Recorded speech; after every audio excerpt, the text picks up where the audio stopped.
So what does it take to balance this ball on my hand, or balance it on 2 fingers, or even 1?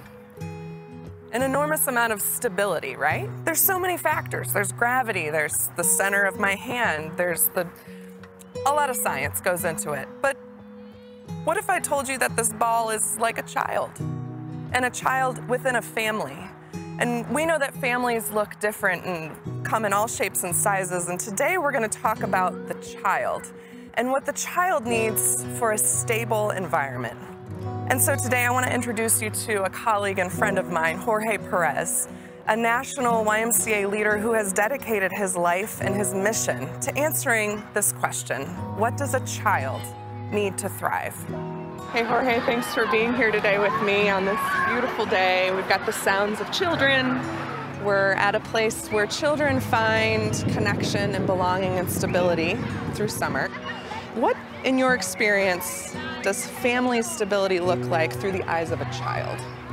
You know, when I think about family stability, I'm thinking about environments, right? I remember when we were in the 2nd or 3rd grade and we grew that little bean in a cup, and we knew that we needed certain ingredients in order for that bean to grow up healthy. Well, family stability is about creating that environment for human beings.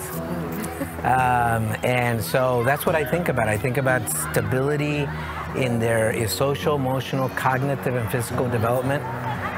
Those are fancy words to simply say kids need places where their spirits, their minds, and their bodies are being developed. So talk about your environment, like you're that little bean. Where did you come from, and why have you dedicated your life to answering these questions about what a child needs to thrive?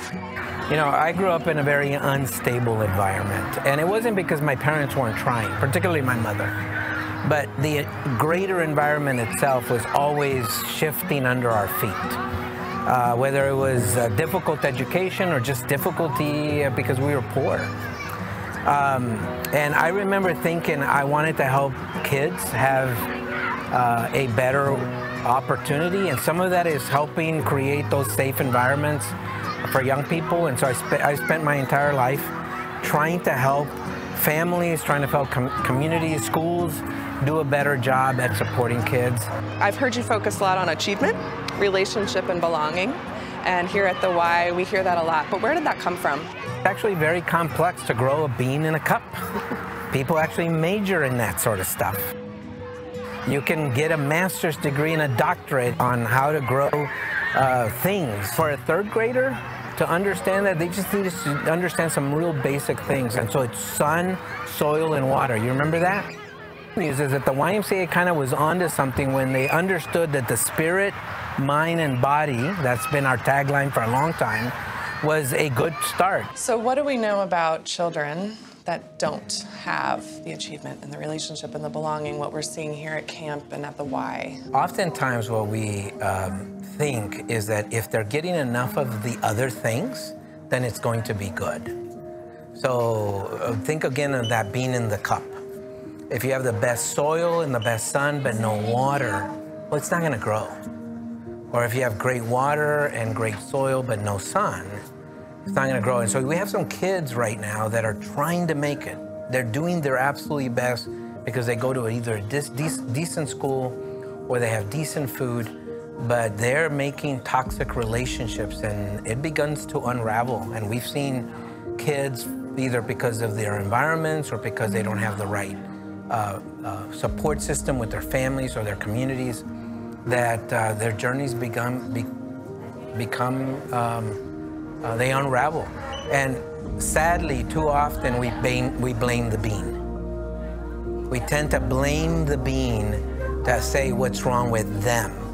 Well, the answer is there's nothing wrong with them. What's wrong with the system that is supporting them? And you know, this is not a poverty issue. In other words, we're not just talking about kids in poverty, although they're most at risk, but we're talking for any kids.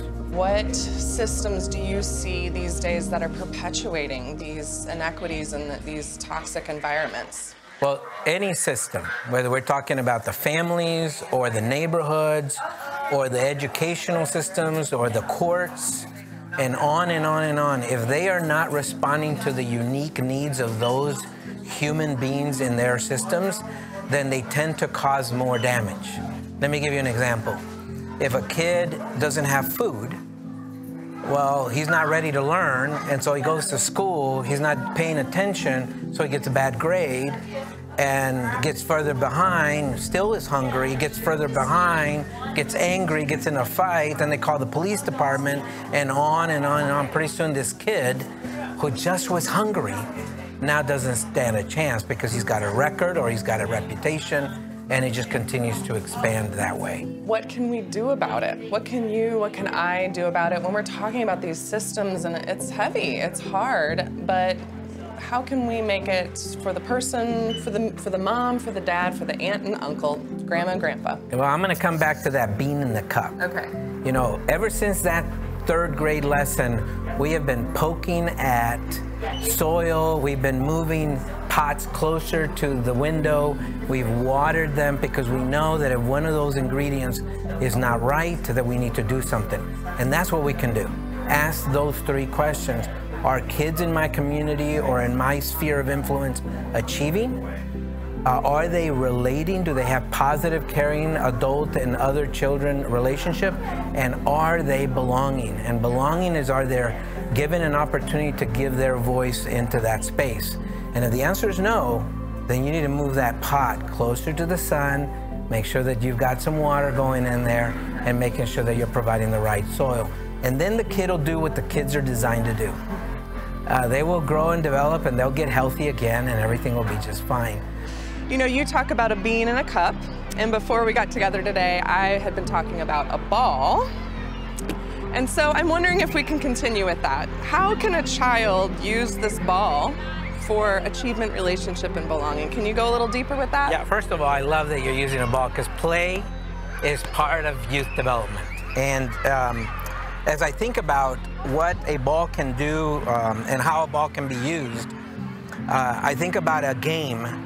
And so kids can learn to do new things. If you've got a newborn, they're learning to hold onto the ball, they're learning to throw the ball. And what you're doing at that point is helping them achieve. Finally, hopefully, they get a sense of belonging. In other words, they begin to feel like they're contributing to the game itself. So it can be a pretty large concept. It can be overwhelming to think about the development of a child, but it can start at home, and it can start with something as small as a ball, where you can impact the trajectory and the life of a child by being involved and helping a child achieve, find relationships, and find belonging. That's exactly right. Thanks, Jorge, for being here together. Thank you.